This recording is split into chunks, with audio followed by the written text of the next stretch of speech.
Radio Keski-Suomi.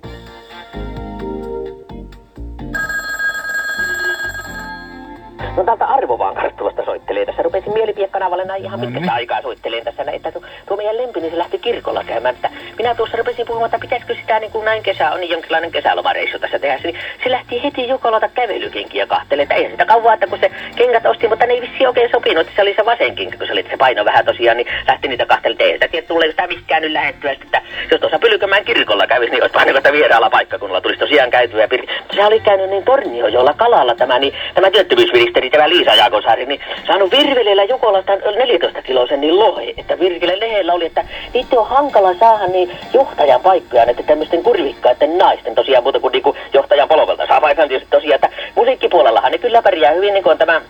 Tolly Partonen, niin isä Amerikan Yhdysvalloista, niin sehän on tosi ollut. Ja sitten on tämä Lintaräytä, joka sinne menee Kallasakassa sitten syksyllä asumaan tosiaan. Ja sitten se Paula Koivunen, niin sehän on simpseen tyttö Virkelle, että ei se mikään tyttö enää ole. Että se on, eikö se ole 1947 syntynyt, kun se täytti sen 50, että se on sotien jälkeen tosiaan. Että sehän laulaa ratiolla aina, että arvoa, että se on hyvä kappale. Tosiaan, että kyllähän se on arvokas homma se, että kun siellä Kankaan paperitehtaalla, niin tänään puoli 8 aikaa sattunut palo Jukolalta ja mennäs pallaa koko tehas Virkelle. Mutta Kankaan päässä ne ennen oli ainakin niin siellä kovia, onko ne vielä, pelaako ne listää pesäpalloa vai pelaako ne superpesistä nykyisin, niin tosin niin siellähän ne kovasti pelaa, Peltolan Lauri, että siellä Kankaanpään kannattajat huutaa siellä, että Kankaani lampaat vastaa täpää Jukolata sieltä pellolta tosiaan, että se sijaanpää syltty, niin kyllähän se on hyvää ruisleivän päälle laittaa tosiaan, mutta kyllähän niin kuin nuo kurvikkaat naiset, niin kyllä ne mukavia kahtelaisina, mitä tämä riesi yhtä Elliä, niin 50-luvulla mahlulta, niin Pirkele, niin sillä oli niin mahdottomat kurvit, että siinä oli vähän niin kuin nimismiehen kiharää, niin kuin sanotaan, niin siinä välissä jo tosiaan, että mennäs ihan vängellä, niin sinne ojan pohjalle välillä mennättäisiin, mutta niin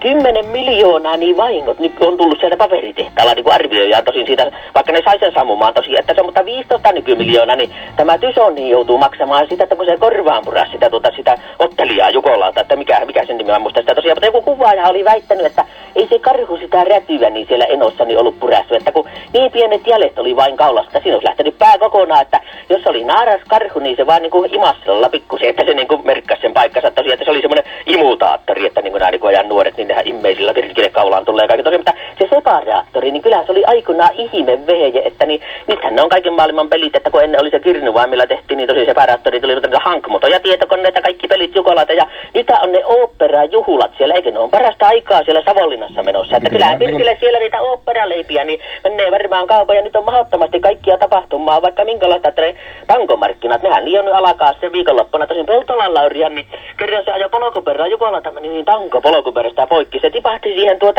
siihen istuville Jukolalta, että kyllä vihilasetta, mutta kyllä hänen tankonsa vielä oli kovempi Pirkille ruosteessaan, se polkuperän täytyy olla sen tanko, hänen muuta on, että taitaa Laurilla olla jo karttaa niin ruosteessa nyt itsekin ja vähän kuuressa takia, että laittaa sitä CCR,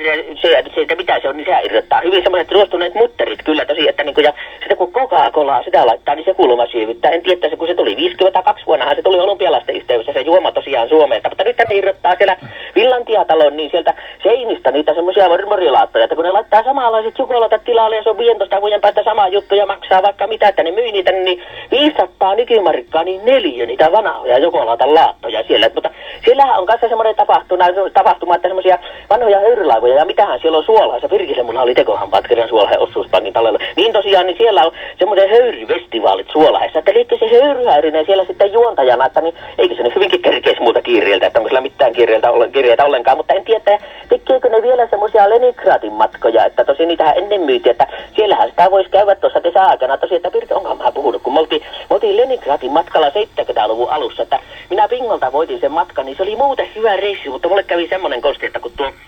Saarisen Arvi oli ostanut niin Jukolatan viinapulosia. Mä tiedän, mistä se oli Alavalla saanut ja tarjosi siinä kavulla mulle ja ryypyt ja kehotti. Mä sitä vasta kun imelähtävä ja Pirskelle, kun mä otin ryypyt. Ja Jukolatassa oli vähintään pirtua, se oli niin väkevää. Ja Pirskelle, kun mä pärskäytin hyvä, ettei tullut hapankaalit enää, mitä siellä syötiin, kaviaaria ne pihalle. Pirskelle multa lenti tesohampaat suusta ja siinä seisoi milliisi, tuli sitä nurkan takkaa ja sitä päähän, että kopsahti ja koppalakki lenti siitä Pirskelle. Nehän teki niitä koppalakkia ennen niin Venäjän armeijalle siellä tuota Reetsiksonin tehtaalla tuolla Jyväskylässä. Pirskelle, kun se suuttui ja huuti mulle se vähän aikaa siinä se äijä. Ja sitten se yhtäkkiä rauhoittui, että mä ajattelin, että mulla lähti tukka vähintään, niin Pirskelle sattui ne hampaat siitä vaan ja pisti taskuun ja lähti menevän, että kai se meni kaupalle niitä johonkin, että kyllä siellä kaikki tekee kaupassa, että mäkin myin niin nailon niin paija ja mitähän mä sain montako ruplaa ja niin lempivanhat sukkahaudut siellä, niin Jukon, jaa se lempi tuolta tuleekin, niin mulla oli tämmönen vain mielessä tässä. Radio